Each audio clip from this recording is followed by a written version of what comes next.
इस समय साढ़े किस चीज़ की है? अरे उस DWSO साहब बोल रहे थे, कह रहे थे जितना वो 1.5 घंटे में ज़्यादा बोले पगला 1 मिनट में बता देंगे।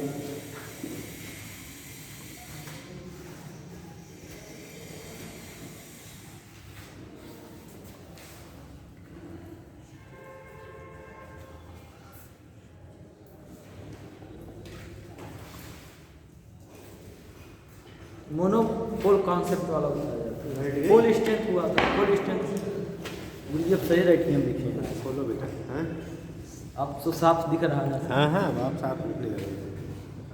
अब नहीं तो कब करेंगे सीधा नए साल में नए से नया साल आ गया ना, तुम्हारे खराब दिन खत्म हो गए। खत्म हो गए, अच्छे दिन आने अच्छे वाले। दिन आ गए। चल भैया, पोल स्ट्रेंथ लिखाना था, लिख लिया था। पोल स्ट्रेंथ तो लिखे हैं denote plus minus m on करिए। ऑन 1 मिनट हो गया।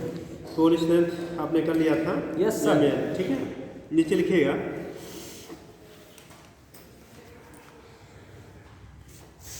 SI यूनिट क्या होगा बेटा? I don't know it. नीचे लिखिए तभी कर दो। नीचे लिखिएगा pole strength of the magnet. Next line लिखो बेटा। पोल स्ट्रेंथ आपको बताया जाता है बेटा। इतना छोड़ पोल स्ट्रेंथ जब खोल दो बेटा तो जाएगा।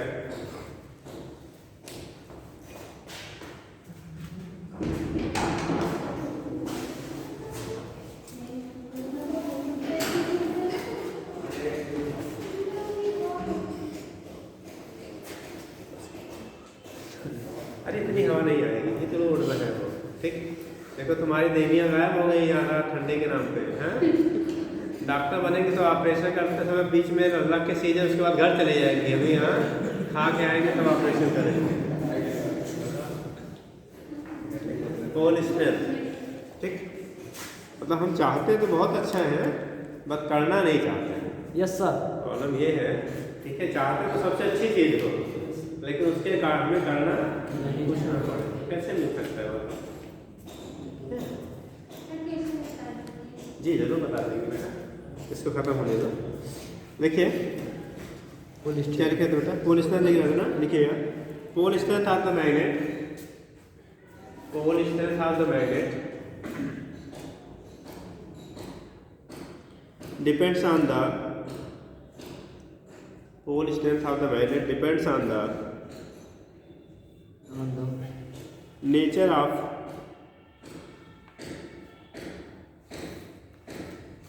of material of magnet, nature of material of magnet and area of cross section, and area of cross section. It is independent of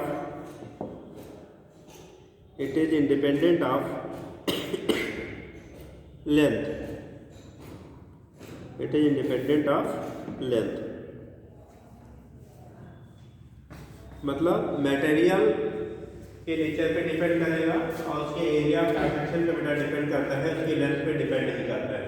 ठीक है, जैसे अगर हम लोग ले लेते हैं एक मैग्नेट है, सेम मटेरियल के बनाए जा रहे हैं, 2 मैग्नेट आपने लिया, एक ये है,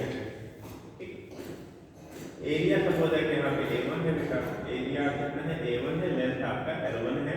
ठीक है, उसी मटेरियल का दूसरा एक मैग्नेट हमने बनाया, इसकी लेंथ तो हमने बड़ा कर दिया, इसको L1 है, इसको L2, L2 की वैल्यू बहुत ज़्यादा है, बट यहाँ पे एरिया जो है कम है, मटेरियल वही है, मटेरियल का एरिया है सेम दिया है। ठीक, अगर A1 ग्रेटर देन A2 है, सिंस A1 की वैल्यू A2 से ज़्यादा है, सो M1 इसका जो मैग्नेटिक पोल स्ट्रेंथ M1 है, मानो इसका मैग्नेटिक पोल स्ट्रेंथ कितना है M2 है, सो M1 इस वाले में रहेगा। पोल स्ट्रेंथ को दिखा रहे हैं बेटा, इस वाले से दिखाएंगे। सो M1 ग्रेटर देन क्या होगा M2 हो जाएगा। M1 की वैल्यू M2 से क्या होगी बेटा ज़्यादा। ठीक, अगर सेम मटेरियल का है, लेंथ पे डिपेंड नहीं करेगा, चाहे कितना लंबा हो, लंबाई पे डिपेंड नहीं करेगा। जब अभी हम लोग मैग्नेटिक मोमेंट निकालेंगे तो वो लेंथ पे डिपेंड करेगा, मैग्नेटिक मोमेंट की जो वैल्यू होगी वो लेंथ पे डिपेंड करेगी। टोटली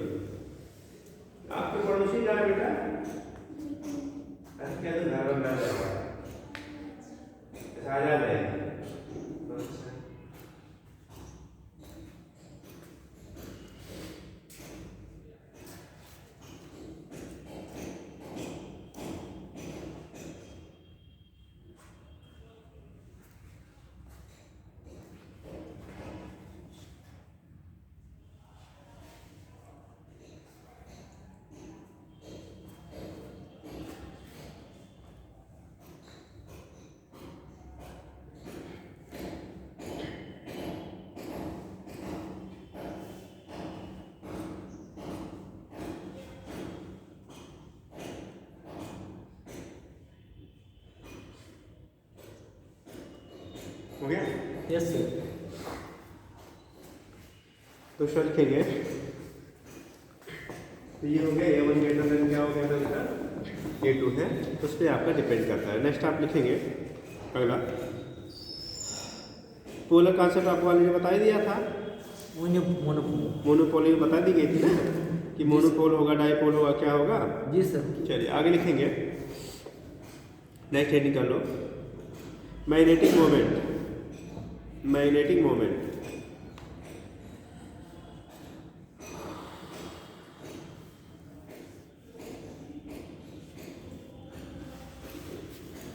मैग्नेटिक मोमेंट थोड़ा सा उसने समझाया था बेटा कि जो मैग्नेटिक मोमेंट आपका होता है, किसी भी मैग्नेट का जो मैग्नेटिक मोमेंट होता है वो मैग्नेट की स्ट्रेंथ को रिप्रेजेंट करता है। जैसे पोल की स्ट्रेंथ को रिप्रेजेंट करता था, ये मैग्नेट की स्ट्रेंथ मतलब कितनी उसकी कैपेसिटी है किसी मैग्नेटिक मटेरियल को क्या करने की, अट्रैक्ट या रिपेल करने की, ठीक है। तो उसकी मैग्नेटिक स्ट्रेंथ को जो है हम लोग रिप्रेजेंट करते हैं मैग्नेटिक मोमेंट से। जो मैग्नेटिक मोमेंट होगा, जैसे ये बार मैग्नेट है आपका बेटा, आपको एक हमने बताया था कि ज्योमेट्रिकल लेंथ और एक बोला था क्या उसकी मैग्नेटिक लेंथ या इफेक्टिव लेंथ जिसे कहते हैं। तो यहाँ पे जो पोल्स आपके पाया जाते हैं बेटा वो स्लाइडली कैसे इनवर्ड पाया जाते हैं। कहाँ से? तो एक्चुअल जो उसकी लेंथ है ज्योमेट्रिकल लेंथ उससे छोटा होता है इसके अंदर। और इसको हम लोग लिखा था इसी डिस्टेंस को लिखते हैं बेटा यहाँ पे 2l से, ठीक, इसे लिखते हैं 2l से। अगर ये नॉर्थ पोल है और ये साउथ पोल है, इसे आपने प्लस m से रिप्रेजेंट किया, इसे हम लोग क्या माइनस m से रिप्रेजेंट करते हैं। पोल स्ट्रेंथ को प्लस m माइनस m, पर जो नॉर्थ पोल है उसकी तरफ वाले को प्लस m लेते हैं और जो क्या है कैसा साउथ साइड में है उसे हम माइनस m से रिप्रेजेंट करते हैं, ठीक। तो जो मैग्नेटिक मोमेंट होता है, ठीक, magnetic pole strength, magnetic moment, ठीक, कैपिटल M से इसे डिनोट करते हैं। और इसे जो वेक्टर क्वांटिटीज की जो वैल्यू होती है स्मॉल m इनटू 2l के बराबर, स्मॉल m इनटू क्या होता है 2l के बराबर होता है। आपको डायरेक्शन बताया था बेटा, डायरेक्शन क्या होगा, नॉर्थ से साउथ, नॉर्थ से साउथ की साउथ से नॉर्थ। सोच लीजिए साहब, पहले दिन शुरू किया है तब आपको बताया गया था डायरेक्शन नॉर्थ से साउथ की तरफ होता है कि साउथ से नॉर्थ की तरफ होता है। Direction of magnetic moment is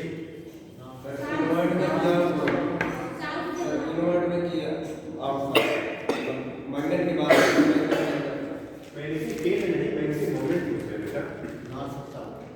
अब फील्ड से कंफ्यूज हो रहे हैं, बाहर नॉर्थ से साउथ, साउथ से अंदर दिया होता है। मैग्नेटिक मोमेंट हम पूछ रहे हैं नॉर्थ से साउथ। पक्का है? श्योर? 5 लाख गया, हाँ? South to north. तो पीछे पहले लाइन पहले लिखा ऐसा बताया था, समझाया था, लिखा था उस समय कि नहीं लिखा था। डायपोल डायरेक्शन और dipole moment is from south pole towards north pole, लिखा था। उसके अंदर होगा बाहर नहीं। अरे यार फील्ड नहीं पूछ रहे, डायपोल मोमेंट पूछ रहे, फील्ड से क्यों कंफ्यूज हो रहे बार बार। डायपोल मोमेंट की जो डायरेक्शन होती है वो साउथ पोल से नॉर्थ पोल की तरफ होता है, नॉर्थ साउथ टू नॉर्थ होता है, ठीक है। डायरेक्शन होगा इसका साउथ टू नॉर्थ, ठीक। इसका डायरेक्शन जो होगा साउथ टू नॉर्थ। ऐसा यूनिट हम देंगे हम लोग बेटा, क्योंकि पोल स्ट्रेंथ की यूनिट होती है ampere into metre, ampere into metre pole strength की, और इंटू दूरी है metre square, ampere into metre square हो जाएगा, एम्पियर इंटू मीटर स्क्वायर। इसकी जो यूनिट होती है एम्पियर इंटू क्या आ जाएगा, मीटर स्क्वायर के बराबर होगा। दिखा दीजिए।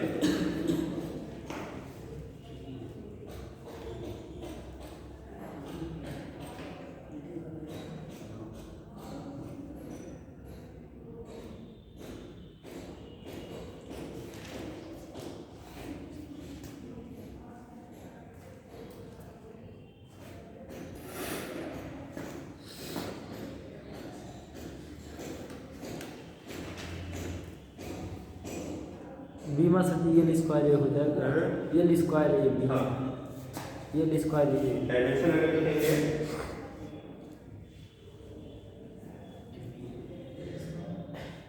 एल स्क्वायर है तो ए एल स्क्वायर कर दो।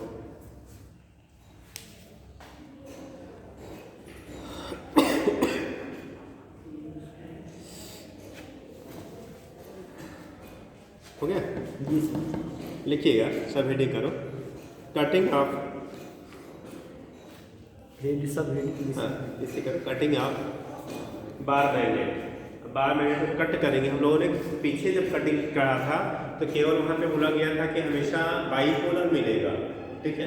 अब यहाँ पे हमारा कटिंग जब करेंगे तो पोल स्ट्रेंथ पे क्या इफेक्ट होगा, उसकी क्या मैग्नेटिक मोमेंट पे क्या इफेक्ट होगा। इधर से कटिंग करेंगे। अब वो दोनों बताया जाएगा ना, किधर किधर से आप कर रहे हैं, ठीक। कटिंग ऑफ क्या बार मैग्नेट। Bar magnet. इसी बार मैग्नेट को अगर हम लोग कट करते हैं तो क्या होगा बेटा? सर जी कोई भी मैग्नेट होगा जो उसके लंबाई 12 ली गई तो वो बार मैग्नेट हो जाएगा। हाँ बेटा, कोई भी मैग्नेट हो अगर उसकी छोटे एम और छोटे एम से दूरी 12 ली जाए तो वो बार मैग्नेट होता है। हाँ एक उसके हम लोग जनरली एरिया क्रॉस सेक्शन के रिस्पेक्ट में लेंथ ज़्यादा ली जाती है, तो उसको बार मैग्नेट। मतलब रॉड शेप में जो मैग्नेट है उसको टर्म देते हैं हम लोग बार मैग्नेट कहते हैं, ठीक है। देखो यहाँ पे ले लिए हमने पहले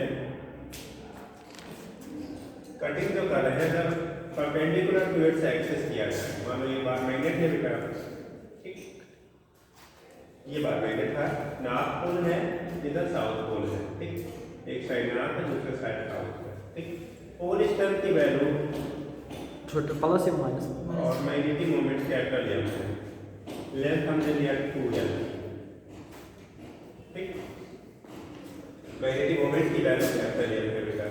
कहा क्या जाएगा अगर इसे n इक्वल पार्ट में कट कर दिया जाए, किसमें n इक्वल पार्ट में कट कर दिया जाए तो उस कंडीशन में, अभी सब हेडिंग बनाएंगे बेटा तो छापने या पहले समझ लिया जाएगा, छपाई के बाद पढ़िए, ठीक। तो उस कंडीशन में अगर n इक्वल पार्ट में आप क्या करिए, कट कर दीजिए तो ईच पार्ट का मैग्नेटिक मोमेंट क्या होगा, पोल स्ट्रेंथ क्या होगा, ठीक। तो पहले लिखिएगा इफ मैग्नेट इज कट,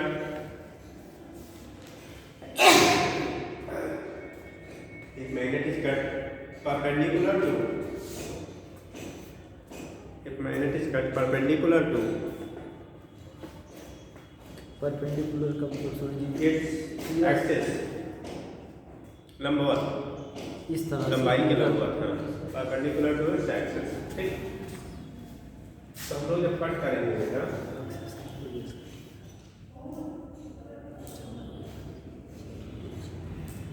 आप लोग बेसिक एग्जाम का खत्म हो रहा है बेटा,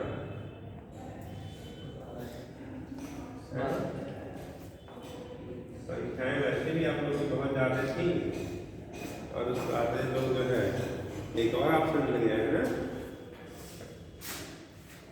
चलो नॉर्थ साउथ नॉर्थ, ये मान लो ऐसे ऐसे n पार्ट में काटा बेटा, कितने पार्ट में, n पार्ट में काटा। तो पूछा जाता है pole strength of each part, pole strength की वैल्यू हर पार्ट की कितनी होगी। आप खड़े हो जाओ भैया जी, पोल स्ट्रेंथ क्या होगा ईच पार्ट का,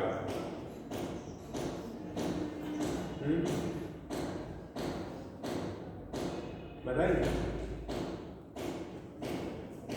पोल स्ट्रेंथ की वैल्यू क्या होगी ईच पार्ट की।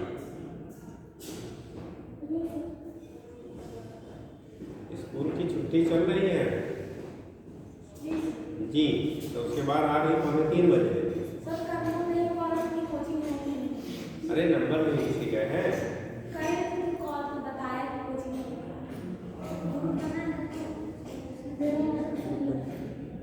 चलिए जी साहब, पोल स्ट्रेंथ क्या होगा इस पार्ट का जी। नेक्स्ट जल्दी बताओ यार आप, pole strength capital m magnetic moment है, स्मॉल एम पोल स्ट्रेंथ है। जैसे इसका पोल स्ट्रेंथ स्मॉल एम है, इसका पोल सिर्फ स्मॉल एम है ना, प्लस माइनस, ठीक। इनके जो पोल स्ट्रेंथ ठीक है, तो ये मालूम है, इसको एफ डैश ले लिया, इसका पोल स्ट्रेंथ मालूम हमने क्या ले लिया, एम डैश ले लिया ईच पार्ट का, ईच पार्ट का पोल स्ट्रेंथ की वैल्यू हमने क्या ले लिया, एम डैश ले लिया। तो पोल स्ट्रेंथ इसका जो होगा, यहाँ पे पोल स्ट्रेंथ एम है, यहाँ पे पुल स्ट्रेंथ m है, मैग्नेटिक मोमेंट जो है, बड़का है, मैग्नेटिक मोमेंट जो है बड़का है, हाँ बड़का है, कैपिटल है, ठीक। तो ये कैपिटल है। यहाँ पे अगर हम लोग ईच पार्ट का ईच पार्ट और स्ट्रेंथ जो आपका होगा स्मॉल m डैश मान लेते हैं, इसकी वैल्यू स्मॉल m के बराबर होगा, स्मॉल m बाई n होगा। n पार्ट में हमने काटा है, कितना होगा ईच पार्ट का होल स्ट्रेंथ की वैल्यू कितनी होगी? Small m by n। सहमत है? कितने लोग सेटिस्फाई है भैया? ईच पार्ट का होल स्ट्रेंथ इन्होंने बताया स्मॉल m बाई n हो जाएगा, सही है?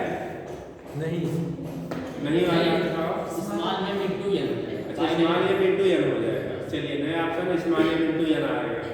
और जी कोई फर्क नहीं पड़ेगा, लेकिन बड़के m में फर्क पड़ेगा। इस पे नहीं पड़ेगा भाई साहब। अभी एक स्टेटमेंट हमने पीछे जस्ट लिखाया है, pole strength is depends only on material and its area of cross section, it is independent of its length. क्या लिखे हो ना? एरिया पे डिपेंड करता है, लेंथ पे डिपेंड नहीं करता है, मटेरियल पे डिपेंड करता है। मटेरियल तो उसी को काटा तो मटेरियल वही रह गया, एरिया हमने लेंथ के परपेंडिकुलर काटा तो एरिया क्रॉस सेक्शन वही रह गया। तो साहब बदलेगा क्या? तब क्या बदलेगा यार? अभी तो बोला था पहले स्टेटमेंट पहले लिखाया था, तो पोल स्ट्रेंथ इमेज साहब m के बराबर ही रहेगा। पक्का है? समझे? ठीक बैठिए। Magnetic moment capital m dash की जो वैल्यू होगी बेटा, ये small m into total length 2l था, m इक्वल पार्ट में काट दिया तो 2l बाई n हो जाएगा ना इस पार्ट का लेंथ। तो आएगा ये small m into 2l by n, और m इनटू 2l की वैल्यू कैपिटल m था, तो कैपिटल m बाई n के बराबर m डैश की वैल्यू आएगा बेटा कैपिटल m बाई क्या होगा n। मतलब अगर किसी भी मैग्नेट को n इक्वल पार्ट में हम परपेंडिकुलर टू लेंथ काटते हैं तो ईच पार्ट का मैग्नेटिक मोमेंट जो होगा इनिशियल मैग्नेटिक मोमेंट का 1/n टाइम्स हो जाता है। अब पोल स्ट्रेंथ की जो वैल्यू होगी वो इमेज सेम रहेगी। ठीक है, समझ गए? उसका डाटा भी ध्यान रखिएगा। ठीक। और साहब आप बहुत गायब रहते हो, कुछ कारण या ऐसे ही? ईमानदारी से बोलना, आपको आपकी कसम मुझसे कहेंगे।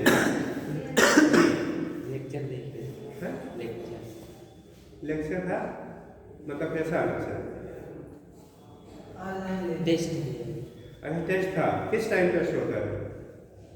2 बजे से। 2 बजे से होता है? बहुत ज़्यादा टाइम है यार। तो बोल दो ना भैया तुम पहले ले लिया करो तो बाद में लिया करो, 5 बजे के है? कौन सा ज्वाइन किया है? PW हम लेके छोड़ दिए।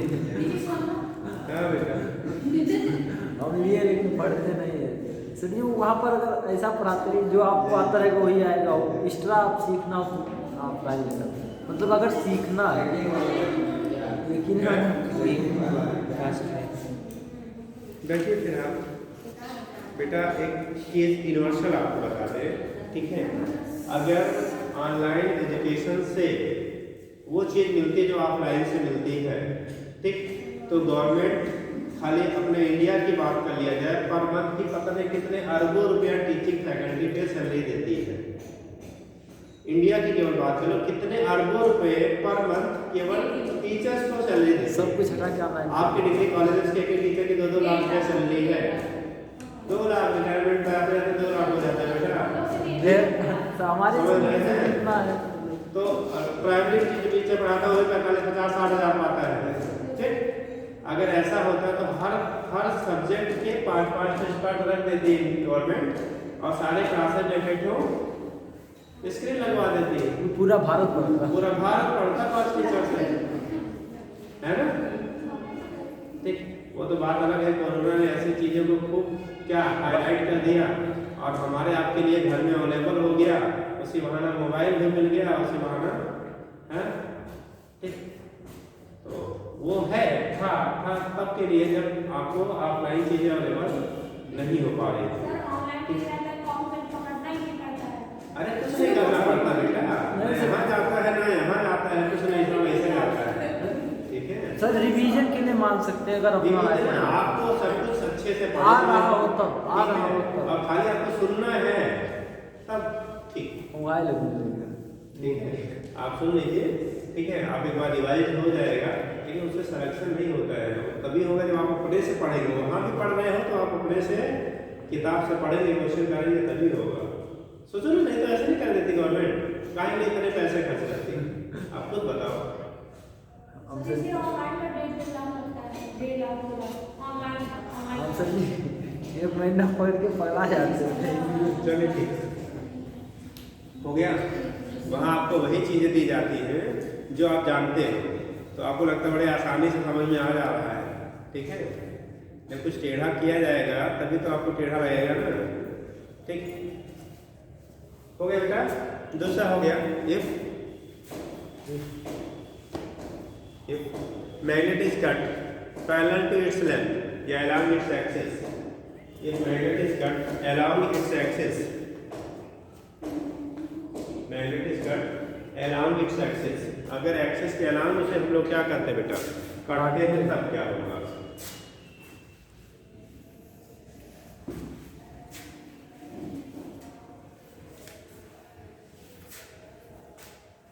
मार्केट में कोई चीज़ आता है तो बड़ा तेज एक बार उसका, ठीक। और वक्त भी कुछ ऐसा था कि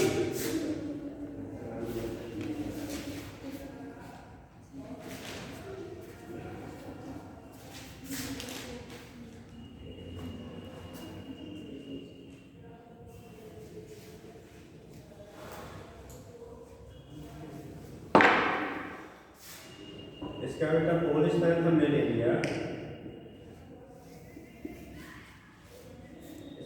प्लस एम माइनस एम, यानी ये ना तो होगा आपने 2l लिया, लेंथ कितना लिया? 2l ले लिया बेटा। एरिया क्रॉस सेक्शन हमारा ए है, इसे n इक्वल पार्ट में हमने कट कर दिया। कितने में बेटा? n इक्वल पार्ट में कट कर दिया एरिया वाइज। ठीक, लेंथ हमारा रिमेंस सेम।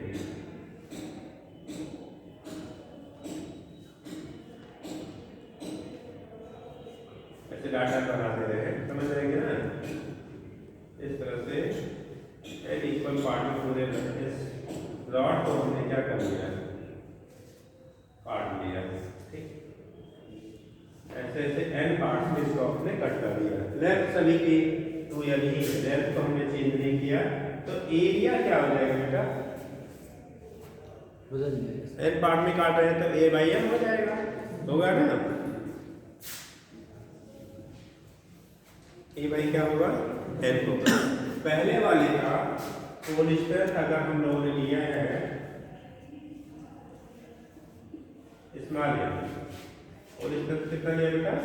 स्मॉल एम लिया है। ठीक है, पोल स्ट्रेंथ की वैल्यू क्या ली गई थी? स्मॉल एम ली गई थी। और मैग्नेटिक मोमेंट जो हम लोगों ने लिया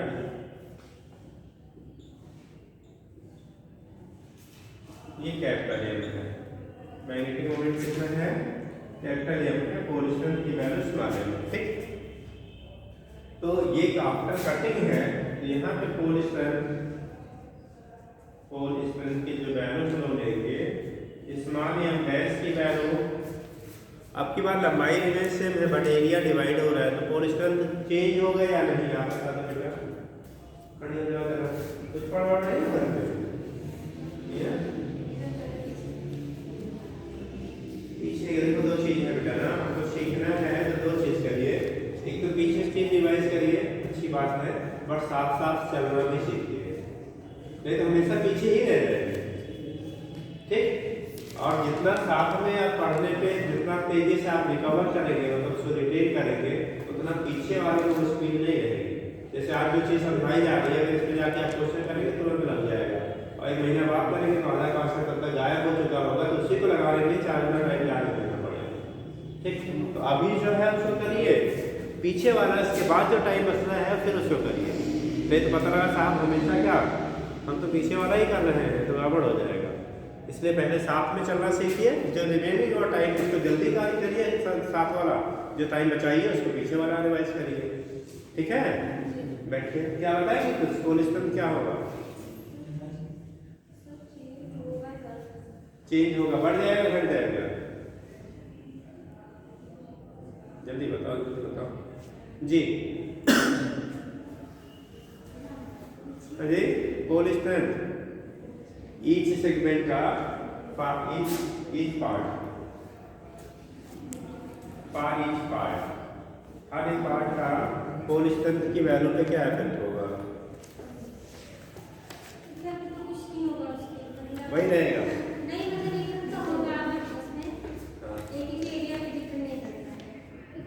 लो वैसा क्या है?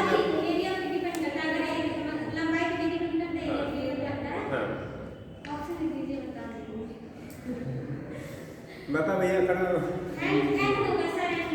एन गुना हो जाएगा। अच्छा, हाँ जी, एम इंटू एन हो जाएगा। भाई साहब आपसे सहमत है? ठीक जी, नेक्स्ट खड़ी हो जल्दी से। तुम लोग पढ़ नहीं रहे, नाक को कटवा देगा हम लोग का जी। पढ़िए, जल्दी बताइए जी। हाँ जी,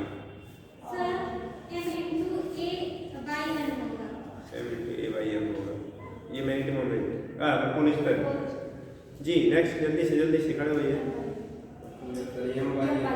M/N जी, M/N बस इतना ना, इंटू 2N।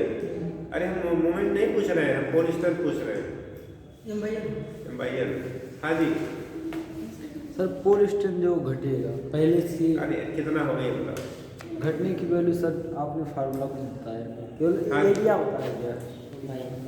M/N जी, small m/N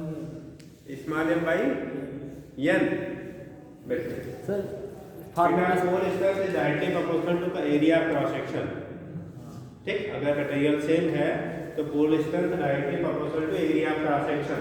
area cross section पहले के रिस्पेक्ट में 1/n टाइम्स हो गया, तो कोलिस्टन की वैल्यू भी 1/n टाइम्स हो जाएगा। जितना वो घटेगा उतना ही कोलिस्टन भी क्या होगा?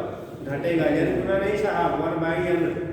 ठीक, एरिया घट रहा है ना, तो एरिया घटेगा तो कोलिस्टन घट जाएगा। ऐसे ले लो यार तुम लोग, मालूम ये है। ये 4 पेन हैं, 4 मार्कर्स हैं। अब इसकी स्ट्रेंथ ज़्यादा होगी, अगर हमें तोड़ना हो कि सिंगल ले लें तब ज़्यादा होगी। कब ज़्यादा होगी? चारों साथ है ना, इसलिए कहते हैं यूनिटी में क्या होती है? ताकत होती है, पावर होती है। तो ऐसे ये भी जब मोटा रहेगा तो इसकी कोलिस्टन क्या होगी? ज़्यादा होगी। जब जितना पतला करते जाएंगे कोलिस्टन उतना ही घटता जाएगा, कोलिस्टन उतना ही घटता जाएगा। तो यहाँ कोलिस्टन की वैल्यू जो होगी वो A/, क्या हो जाएगी? यानी जितना था पहले उसका 1/n होगा। बैठो, तो कोलिस्टन देखेंगे बेटा, जब बैलेंस की जो वैल्यू आएगी ये M/N के बराबर होगा। ठीक, M/I क्या हो जाएगा? N के बराबर होगा। नेक्स्ट हम लिखते हैं मैग्नेटिक मोमेंट।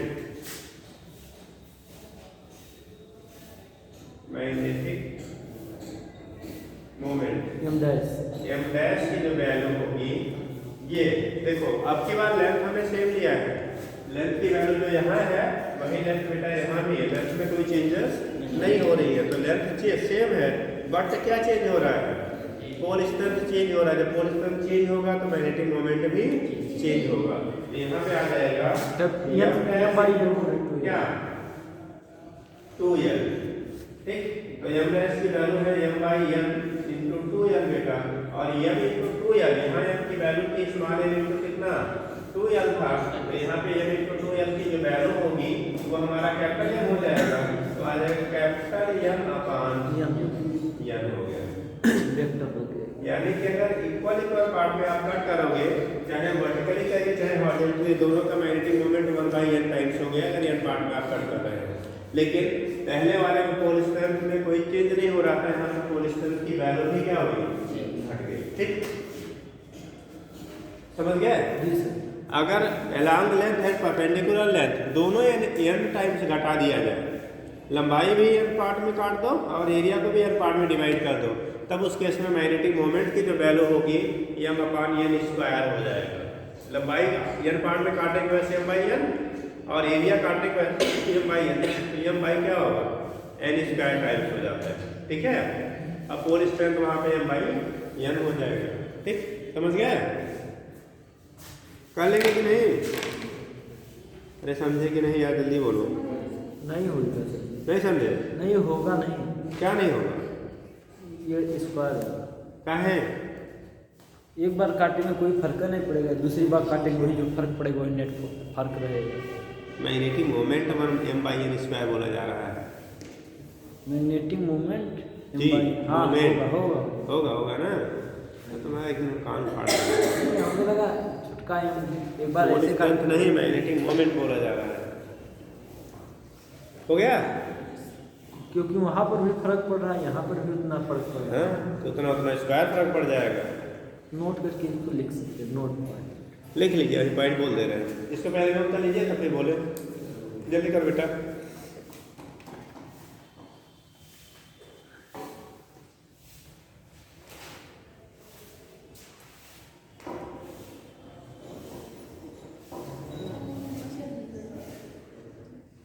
ज़्यादा नहीं तेरा सारा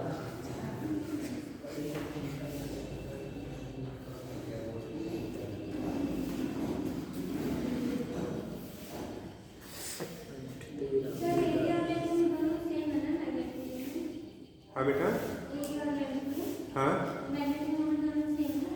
एरिया और लेंथ में दोनों सेम है, मतलब मैग्नेटिक मोमेंट जो होता है एरिया पे डिपेंड करता है, लेंथ पे डिपेंड नहीं करता है। एरिया ज़्यादा होगा तो मैग्नेटिक मोमेंट की वैल्यू और पोल स्ट्रेंथ दोनों ज़्यादा होंगे। मोमेंट दोनों डिपेंड करेगा, लेंथ और एरिया पे, लेकिन पोल स्ट्रेंथ जो है वो खाली किस पे, एरिया पे डिपेंड करता है और मटेरियल पे डिपेंड करता है, और लेंथ पे डिपेंड नहीं करता है। ठीक है, पोल स्ट्रेंथ मतलब इसकी ध्रुव शक्ति शायद बोलते होंगे हिंदी में। ठीक, इसकी जो वैल्यू होती है स्मॉल m की वैल्यू, ये इसके एरिया पे डिपेंड करेगा, उसके मटेरियल पे डिपेंड करेगा। ठीक, जबकि मैग्नेटिक मोमेंट एरिया पे भी डिपेंड करेगा और लेंथ और मटेरियल तीनों पे डिपेंड करेगा। हाँ, ठीक, नोट कर लिया? फटाफट लिखिएगा, बोले नोट इधर नंबर तो क्लोज कर दो। चलो आ जाओ। इस बार मैग्नेट कटिंग बहुत सारे लिखिएगा, if magnet is cut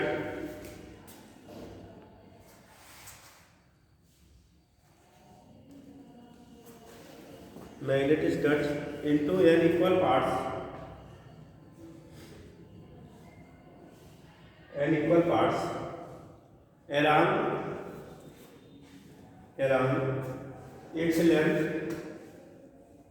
around its length and perpendicular to its length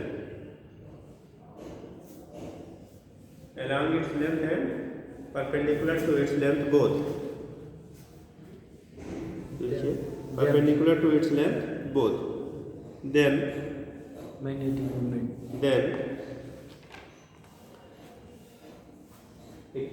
pole strength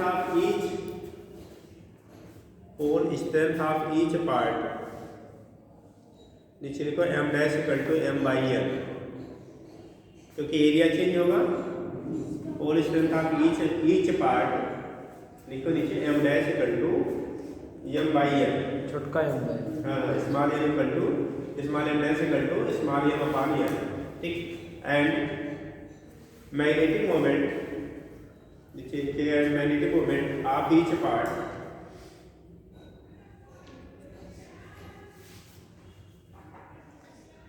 M dash vector m dash बड़का vector m dash capital M dash equal to होगा capital M upon N square.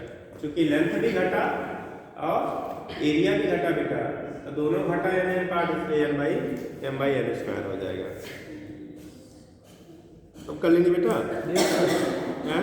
जी sir, इस पर sir question कैसे आते हैं? Question direct cutting पे होगा, कितना हो जाएगा बस आए हैं प्रीवियस ईयर, हाँ हाँ आए।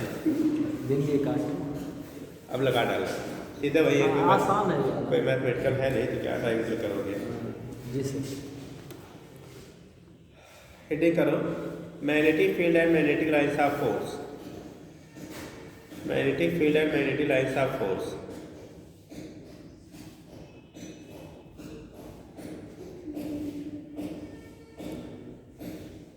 Magnetic field and magnetic lines of force लिख लीजिए जल्दी से। देखो मैग्नेटिक फील्ड आपका लिखिए, सभी बताते हैं। देखिए the space around a, the space around a magnetic field and magnetic lines of force. लिखो इसमें the space around,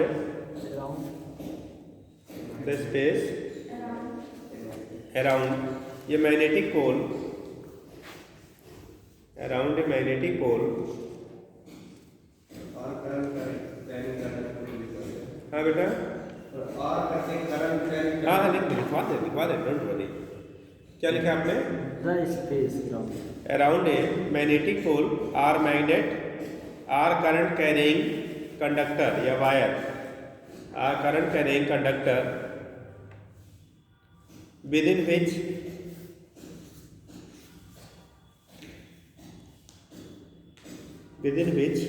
its effect can be current carrying conductor within which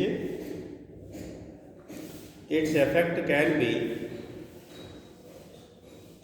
experienced, its effect can be experienced, experience हाँ can be experienced, is defined as magnetic field।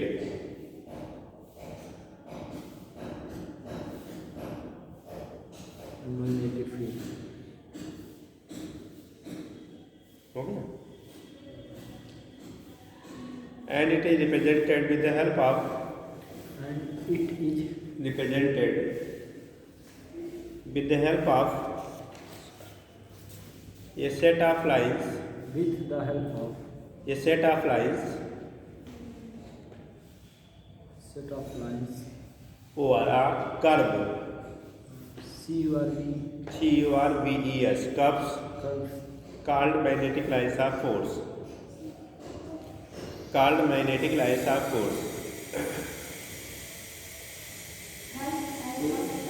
called magnetic lines of force। देखो अगर जैसे वहाँ पे हम लोग positive negative charge लेते थे ना, ठीक है, वैसे फिलहाल हम लोग पोल को आइसोलेट नहीं कर सकते, लेकिन फील्ड दिखाने के लिए हम लोग आइसोलेटेड पोल की बात कर लेते हैं। किसकी बात कर लें? आइसोलेटेड पोल की बात कर लेते हैं बेटा। एक नॉर्थ पोल होगा, दूसरा क्या होगा? साउथ पोल होगा।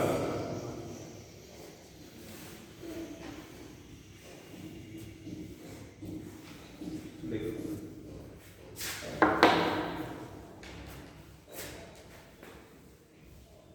अगर पोल की हम लोग बात करते हैं, किसकी बात करते हैं?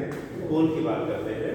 उस केस में मान लो ये नॉर्थ पोल है, ऐसा है नॉर्थ पोल है। तो अगर आइसोलेटेड, वैसे याद रखिए कि प्रैक्टिकली आइसोलेटेड होते नहीं है, क्योंकि कभी पोल को हम आइसोलेट नहीं कर सकते, बट रिप्रेजेंट करने के लिए अगर ये आइसोलेटेड पोल है तो इनसे लाइंस ऑफ फोर्सेस किधर होंगी? आउटवर्ड। जैसे हम लोग वहाँ पे पॉजिटिव नेगेटिव चार्ज की बात करते थे ना, वैसे यहाँ पे हो जाएगा इमेजिन एक दूसरे ये हो गया नॉर्थ पोल। दूसरा हो गया बेटा में साउथ पोल। वहाँ पर आती भी कमिंग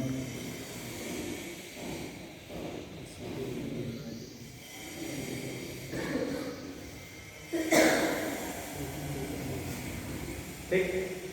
लेकिन अगर हमारा मैग्नेटिक क्या है? डाइपोल है, तो डाइपोल की वजह से हम लोग लेंगे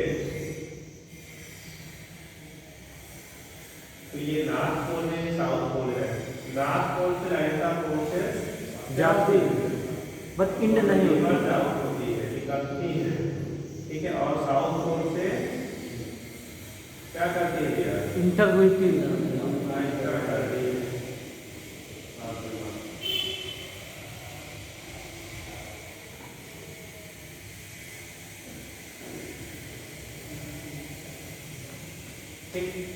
और अंदर जो लाइन होंगी वो हम लगा ले रहे हैं, लाइन को दिखा देंगे। वो साउथ से नॉर्थ क्या कहना है कि ये आपस में कहीं इंटरसेक्ट नहीं करती।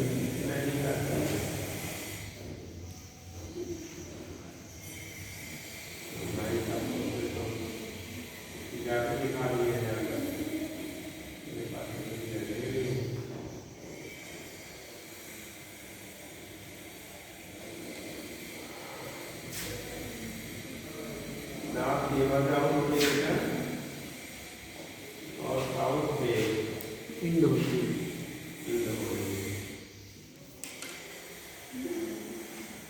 ठीक, और यहाँ साउथ से आएगी नॉर्थ की तरफ। ये, जी सर। ठीक, नॉर्थ साउथ साउथ नॉर्थ बनाते हैं। इसे कह देते हैं, इसे अगर क्या है मैग्नेटिक डाइपोल है उसकी वजह से क्या होगा। ठीक, इसी को हम लोग कह लेते हैं लाइसा फोर्सेस। देखो लाइसा फोर्सेस मैग्नेटिक पोल के अंदर पैरेलल टू ईच अदर होती है। मैग्नेटिक पोल के अंदर जो पोल है मैग्नेट है उसके अंदर कैसी होगी, पैरेलल होती है, जबकि आउटसाइड जो है वो पैरेलल नहीं है। तो पोल के पास में लाइसा फोर्सेस पास पास है, जैसे दूर जाते लाइसा फोर्सेस के बीच की गैपिंग बढ़ती जाती है। गैपिंग बढ़ने का मतलब हो गया इनका जो फील्ड स्ट्रेंथ है वो घटता जाता है। क्या वैल्यू घटेगी, फील्ड स्ट्रेंथ की वैल्यू घटती जाती है। तो डाइपोल से दूर जाने पे फील्ड स्ट्रेंथ हमारा क्या होता है, डिक्रीज करता है, और जब हम पोल के पास होते हैं तो फील्ड स्ट्रेंथ की वैल्यू स्टार्ट होती है। ठीक है, तो अगर हम फ्लक्स की बात करेंगे तो यानी कि जो मैग्नेटिक फ्लक्स होता है, जैसे इलेक्ट्रिक फ्लक्स पढ़ा गया था, इससे मैग्नेटिक फ्लक्स आपको रिप्रेजेंट करेगा number of lines passing per unit area. यानी फ्लक्स इंटेंसिटी अगर ज़्यादा है तो हम लोग कहेंगे वैल्यू जो हम लगाएंगे ऐसा फोकस ज़्यादा पार होगा, इंटेंसिटी कम है तो कम होगी। अंतर यह आ रहा है इलेक्ट्रिक लाइन का फोर्सेस पॉजिटिव से इमर्ज होते थे, नेगेटिव से इंड हो जाते थे। यहाँ पॉजिटिव नॉर्थ से निकलने में साउथ पे इंटर कर रही है, इंड नहीं, बाहर नॉर्थ टू साउथ, अंदर साउथ टू नॉर्थ।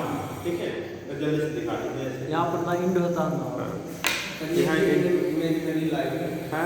ये भी हाँ वो इमेजिनरी ही है, आपको दिखती थोड़ी ये वो भी सारी लाइनें तो हमारी कैसी है, वो इमेजिनरी ही होती है। ये भी कभी इंटरसेप्ट नहीं करते।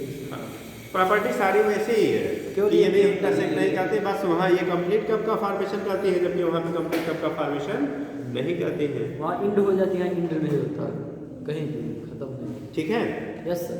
बनाइए बनाइए।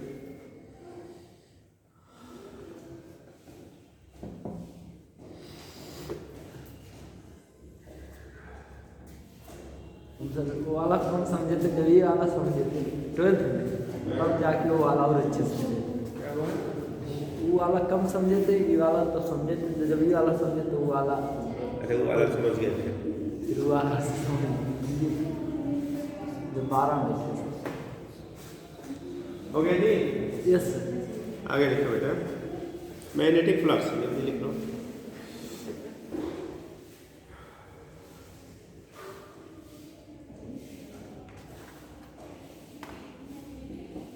फ्लक्स फ्लक्स लिखिए, the number of magnetic lines of force. Magnetic flux area. हाँ, मैग्नेटिक फ्लक्स एडिंग करिएगा। लिखिए the number of magnetic lines of force, the number of magnetic lines of force passing normally,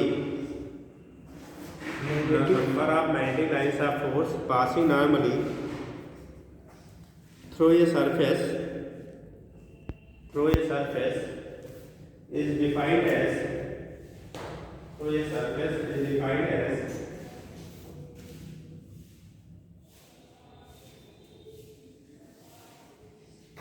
defined है surface is defined as magnetic flux। देखिए magnetic flux phi से दिखाते हैं बेटा, phi से वहाँ से भी दिखाते थे, फाई यहाँ से भी दिखा लेते हैं। डिस्टिंग्विश करने के लिए वहाँ फाई ई कह सकते हैं, यहाँ पे फाई बी कह लेते हैं। लिखिएगा, its SI unit is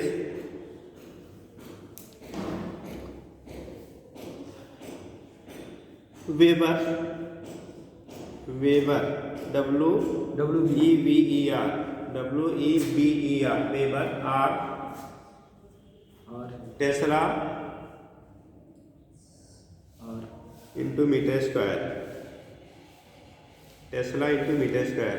magnetic field का हम लोग लिखे थे वेबर पर मीटर स्क्वायर, और टेस्ला होता था, तो यहाँ से फिर हम लोग मीटर स्क्वायर से मल्टीप्लाई कर देंगे, तो जब वेबर पर मीटर स्क्वायर करते थे इंटू मीटर स्क्वायर कैंसिल हो गया तो बचा हमारा वेबर, और टेस्ला के टर्म में लेंगे तो टेस्ला होता था वहाँ पे, तो टेस्ला इनटू मीटर स्क्वायर हो गया। ठीक है, टेस्ला इनटू क्या हो गया, मीटर स्क्वायर। लिख लो CGS unit, and CGS unit is maxwell, and CGS unit is maxwell, CGS unit is maxwell. Magnetic field का मात्रक क्या था? वेबर पर मीटर स्क्वायर और टेस्ला हो गया, तो ये हो गया मैक्सिमल। यहाँ पर सर जी वेबर, अरे भाई आर से एसआई यूनिट इसकी क्या सर? पाई इक्वल टू होता है P इनटू A, अभी आगे तक पढ़ेंगे। जी सर। ठीक, तो अगर इसका वेबर पर मीटर स्क्वायर है, वेबर पर क्या है, metre square into metre, area का मीटर स्क्वायर कट गया तो बचा क्या, वेबर। और दूसरी यूनिट होती थी हमारा टेस्ला होता था, इसका क्या होता था, टेस्ला होता था, टेस्ला इनटू क्या, मीटर मीटर स्क्वायर।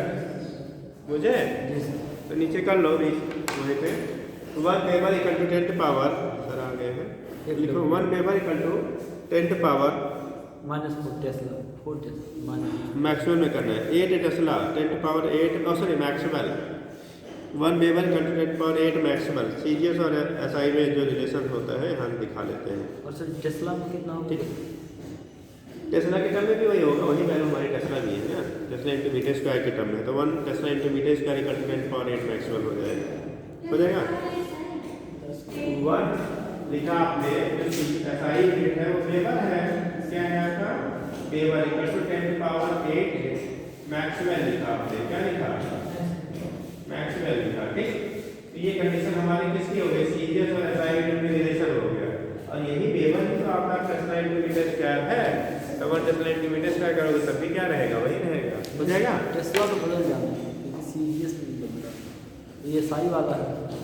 ये दोनों ही एसआई है, हाँ तो ये इसका मैक्सिमल वाला जो है वो सीजीएस है। ठीक टेस्ला है, 10 के पावर कुछ और हो, कम इतने जब एक weber 1 tesla into metre square के बराबर है और 1 वेबर बराबर इतना मैक्सिमल है, तो 1 टेस्ला इंटू मीटर स्क्वायर बराबर कैसे बदल जाएगा जी, तो नहीं हो गया। चलिए कर लीजिए, थोड़ा सा आगे